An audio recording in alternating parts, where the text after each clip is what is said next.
Hi all ನಮಸ್ಕಾರ ಎಲ್ಲರಿಗೂ and welcome back to Shivamogga all in one YouTube channel. ಯಾರಾದರೂ ನನ್ನ ಚಾನಲ್ನ ಹೊಸದಾಗಿ ನೋಡ್ತಾ ಇದ್ದರೆ ದಯವಿಟ್ಟು ಒಂದ್ಸಲ ಸಬ್ಸ್ಕ್ರೈಬ್ ಮಾಡಿಕೊಂಡು ವೀಡಿಯೋನ ನೋಡ್ಕೊಳ್ಳಿ. ಹಾಗೆ ವೀಡಿಯೋ ಸ್ಕಿಪ್ ಮಾಡದೆ ಕೊನೆವರೆಗೂ ನೋಡಿ. ಇಷ್ಟ ಆದರೆ ಲೈಕ್ ಮಾಡೋದನ್ನು ಮರಿಬೇಡಿ. ಮತ್ತು ಪಕ್ಕದಲ್ಲಿರೋ ಬೆಲ್ ಐಕನ್ನು ಒಂದ್ಸಲ ಪ್ರೆಸ್ ಮಾಡಿ, ಬಿಕಾಸ್ ನಾನು ಹಾಕೋ ಪ್ರತಿಯೊಂದು ಹೊಸ ವೀಡಿಯೋ ಫಸ್ಟ್ ನೋಟಿಫಿಕೇಷನ್ ನಿಮಗೆ ಬರುತ್ತೆ. ದಿನ ಒಂದೇ ಥರ ಪಲ್ಯ ತಿಂದು ತಿಂದು ನಿಮಗೂ ಬೇಜಾರಾಗ್ತಾಯಿದ್ರೆ ಹೊಸದಾಗಿ ಏನಾದರೂ ಟ್ರೈ ಮಾಡಬೇಕು ಅಂತ ಅನ್ನಿಸ್ತಾ ಇದ್ದರೆ ಮಿಸ್ ಮಾಡದೆ ಈ ಥರ ಒಂದು ಪಲ್ಯನ ಟ್ರೈ ಮಾಡಿ ನೋಡಿ. ತುಂಬಾ ಇಷ್ಟಪಟ್ಟು ತಿಂತೀರಾ. ಇದಕ್ಕೆ ನಾನು ಒಂದೆರಡು ಈರುಳ್ಳಿ ಮತ್ತು ಒಂದೆರಡು ಕ್ಯಾಪ್ಸಿಕಮ್ಮು ಮತ್ತು ಒಂದು ಸ್ವಲ್ಪ ಬೆಳ್ಳುಳ್ಳಿ, ಕೊತ್ತಂಬರಿ ಸೊಪ್ಪು, ಕರಿಬೇವಿನ ಸೊಪ್ಪು ಇಷ್ಟೇ ತೊಗೋತಾ ಇದ್ದೀನಿ. ಈ ಕ್ಯಾಪ್ಸಿಕಮ್ ಕರಿಗೆ ಜಾಸ್ತಿ ತರಕಾರಿನೂ ಬೇಕಾಗಲ್ಲ. Quick and easy and tasty recipe ಅಂತಲೂ ಹೇಳ್ಬೋದು. ಈರುಳ್ಳಿನ ಸಣ್ಣ ಸಣ್ಣದಾಗಿ ಉದ್ದುದ್ದಕ್ಕಾಗಿ ಕಟ್ ಮಾಡ್ಕೊತಾ ಇದ್ದೀನಿ. ಕ್ಯಾಪ್ಸಿಕಮ್ಮು ಅಷ್ಟೇ ಸಣ್ಣ ಸಣ್ಣದಾಗಿ ಉದ್ದುದ್ದಾಗಿ ಕಟ್ ಮಾಡ್ಕೊತಾ ಇದ್ದೀನಿ. ಅದರಲ್ಲಿರೋ ಬೀಜನ ತೆಗೆದುಬಿಟ್ಟು ಕ್ಲೀನಾಗಿ ವಾಶ್ ಮಾಡಿಕೊಂಡು ಕಟ್ ಮಾಡ್ಕೊತಾ ಇದ್ದೀನಿ. ಈ ಕ್ಯಾಪ್ಸಿಕಮ್ ಕರಿ ಚಪಾತಿ, ರೋಟಿ, ಪೂರಿ ಎಲ್ಲರ ಜೊತೆ ಬೆಸ್ಟ್ ಕಾಂಬಿನೇಷನ್ ಅಂತಲೇ ಹೇಳ್ಬೋದು. ತುಂಬಾ ಸಿಂಪಲ್ ರೆಸಿಪಿ ಅಂತಲೇ ಹೇಳ್ಬೋದು. ಜಾಸ್ತಿ ತರಕಾರಿಗಳು ಬೇಕಾಗಲ್ಲ. ಕಡಿಮೆ ಸಮಯದಲ್ಲಿ ಕ್ವಿಕ್ ರೆಸಿಪಿ ಇದು. ಇವಾಗ ಎಲ್ಲನೂ ಒಂದು ಮಿಕ್ಸಿಂಗ್ ಬೌಲ್ನಲ್ಲಿ ಹಾಕೋತಾ ಇದ್ದೀನಿ.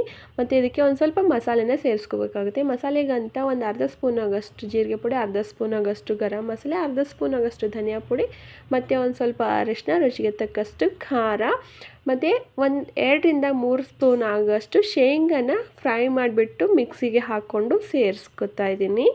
ಇದನ್ನೆಲ್ಲ ಒಂದ್ಸಲ ನೀಟಾಗಿ ಮಿಕ್ಸ್ ಮಾಡ್ಕೋತಾ ಇದ್ದೀನಿ. ಇವಾಗ ನನ್ನ ಹಸ್ಬೆಂಡ್ಗೆ ಕ್ಯಾಪ್ಸಿಕಮ್ ಸಬ್ಜಿ ಅಂದರೆ ಅಷ್ಟೊಂದೇನು ಇಷ್ಟ ಆಗಲ್ಲ. ಆದರೆ ಈ ಥರ ಕ್ಯಾಪ್ಸಿಕಮ್ ಕರಿ ಮಾಡಿಕೊಟ್ರೆ ತುಂಬಾ ಇಷ್ಟಪಟ್ಟು ತಿಂತಾರೆ.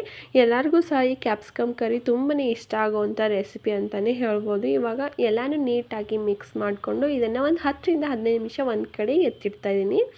ಇವಾಗ ಗ್ಯಾಸ್ ಮೇಲೆ ಬಾಣಲಿನ ಇಟ್ಕೊಂಡು ಅದು ಕಾಯ್ತಾ ಇದ್ದಂತೆ ಅದಕ್ಕೆ ಒಂದು 2-3 ಸ್ಪೂನ್ ಆಗೋಷ್ಟು ಎಣ್ಣೆನ ಸೇರಿಸ್ಕೊಂಡು ಒಂದು ಸ್ವಲ್ಪ ಸಾಸಿವೆ, ಜೀರಿಗೆ, ಸ್ಟಾರು, ದಾಲ್ಚಿನಿನೂ ಸೇರಿಸ್ಕೊತಾ ಇದ್ದೀನಿ. ಸಾಸಿವೆ ಜೀರಿಗೆ ಸಿಡಿತಾ ಇದ್ದಂತೆ ಜಜ್ಜಿಟ್ಟಿರೋ ಬೆಳ್ಳುಳ್ಳಿನೂ ಮತ್ತು ಕ್ಲೀನಾಗಿ ವಾಶ್ ಮಾಡ್ಕೊಂಡಿರೋ ಕರಿಬೇವಿನ ಸೊಪ್ಪನ್ನು ಸೇರಿಸ್ಕೊಂಡು ಚೆನ್ನಾಗಿ ಅಂದರೆ ಕಲರ್ ಚೇಂಜ್ ಆಗೋವರೆಗೂ ಇದನ್ನು ಫ್ರೈ ಮಾಡ್ಕೊತಾ ಇದ್ದೀನಿ.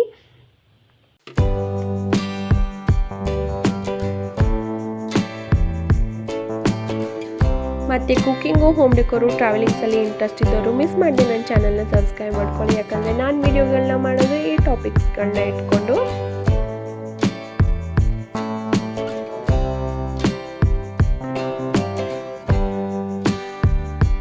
ಕರಿಬೇವಿನ ಸೊಪ್ಪು ಮತ್ತು ಬೆಳ್ಳುಳ್ಳಿ ಚೆನ್ನಾಗಿ ಫ್ರೈ ಆಗ್ತಾ ಇದ್ದಂತೆ ಅದಕ್ಕೆ ಆವಾಗಲೇ ರೆಡಿ ಮಾಡಿಟ್ಕೊಂಡಿರೋ ಈರುಳ್ಳಿ ಕ್ಯಾಪ್ಸಿಕಮ್ ಮಸಾಲೆನ ಇದಕ್ಕೆ ಸೇರಿಸ್ಕೊಂಡು ಎಣ್ಣೆಯಲ್ಲಿ ಒಂದು ಸ್ವಲ್ಪ ಚೆನ್ನಾಗಿ ಫ್ರೈ ಮಾಡ್ಕೋಬೇಕಾಗುತ್ತೆ. ಈ ಕ್ಯಾಪ್ಸಿಕಮ್ ಈರುಳ್ಳಿ ಬೇಯೋಕ್ಕೆ ಅಷ್ಟೊಂದೇನು ಟೈಮ್ ತೊಗೊಳ್ಳಲ್ಲ. ಒಂದು 5-10 ನಿಮಿಷದೊಳಗಡೆ ಚೆನ್ನಾಗಿ ಬೇಯ್ದುಬಿಡುತ್ತೆ.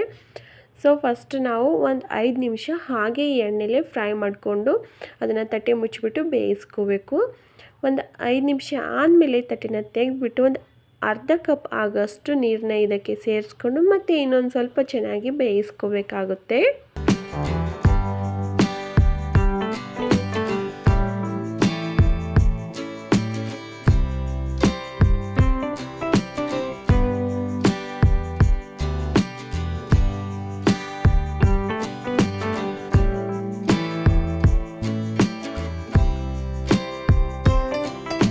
ರುಚಿಗೆ ತಕ್ಕಷ್ಟು ಉಪ್ಪನ್ನ ನಾನಿಲ್ಲಿ ಸೇರಿಸ್ಕೊತಾ ಇದ್ದೀನಿ. ಇವಾಗ ನಮ್ಮ ಕ್ಯಾಪ್ಸಿಕಮ್ ಕರಿ ಒಂದು 75% ಚೆನ್ನಾಗಿ ಕುಕ್ ಆಗಿದೆ. ಇವಾಗ ಇದಕ್ಕೆ ಒಂದು ಮೇನ್ ಇಂಗ್ರೀಡಿಯೆಂಟ್ಸ್ ಹಾಕ್ತಾಯಿದ್ದೀನಿ. ಅದೇನಪ್ಪ ಅಂದರೆ 1 ಕಪ್ ಆಗೋಷ್ಟು ಮೊಸರು. ನೀವಿಲ್ಲಿ ಮೊಸರು ಹಾಕುವಾಗ ಗ್ಯಾಸ್ನ ಕಡಿಮೆ ಉರಿಲಾದರೂ ಇಟ್ಕೋಬೋದು ಅಥವಾ ಗ್ಯಾಸ್ನ ಕಂಪ್ಲೀಟಾಗಿ ಆಫ್ ಮಾಡಿಕೊಂಡು ಮೊಸರನ್ನ ಹಾಕಿ ಚೆನ್ನಾಗಿ ಮಿಕ್ಸ್ ಮಾಡಿ 1-2 ನಿಮಿಷ ಚೆನ್ನಾಗಿ ಮಿಕ್ಸ್ ಮಾಡಿಕೊಂಡು ಆಮೇಲೆ ಗ್ಯಾಸ್ನ ಆನ್ ಬೇಕಾದರೂ ಮಾಡ್ಕೋಬೋದು. ಈ ಕ್ಯಾಪ್ಸಿಕಮ್ ಕರಿಗೆ ಮೊಸರು ಹಾಕೋದ್ರಿಂದ ತುಂಬಾ ಕ್ರೀಮಿ ಆ್ಯಂಡ್ ಟೇಸ್ಟಿಯಾಗಿ ಬರುತ್ತೆ ಅಂತಲೇ ಹೇಳ್ಬೋದು. ನಾನಿಲ್ಲಿ ಗ್ಯಾಸ್ನ ಕಂಪ್ಲೀಟಾಗಿ ಆಫ್ ಮಾಡಿಕೊಂಡು 1 ಕಪ್ ಆಗೋಷ್ಟು ಮೊಸರನ್ನ ಸೇರಿಸ್ಕೊಂಡು ಎಲ್ಲನೂ ಒಂದ್ಸಲ ನೀಟಾಗಿ ಮಿಕ್ಸ್ ಮಾಡಿಕೊಂಡು ಅದಾದಮೇಲೆ ಗ್ಯಾಸ್ನ ಆನ್ ಮಾಡ್ಕೋತಾ ಇದ್ದೀನಿ. ಈ ಥರ ಮಾಡೋದ್ರಿಂದ ಮೊಸರು ಒಡೆಯುತ್ತೆ ಅನ್ನೋ ಭಯನೂ ಇರಲ್ಲ. ಹಾಗೆ ನಮ್ಮ ಕ್ಯಾಪ್ಸಿಕಮ್ ಕರಿ ತುಂಬಾ ಟೇಸ್ಟಿಯಾಗಿ ಬರುತ್ತೆ.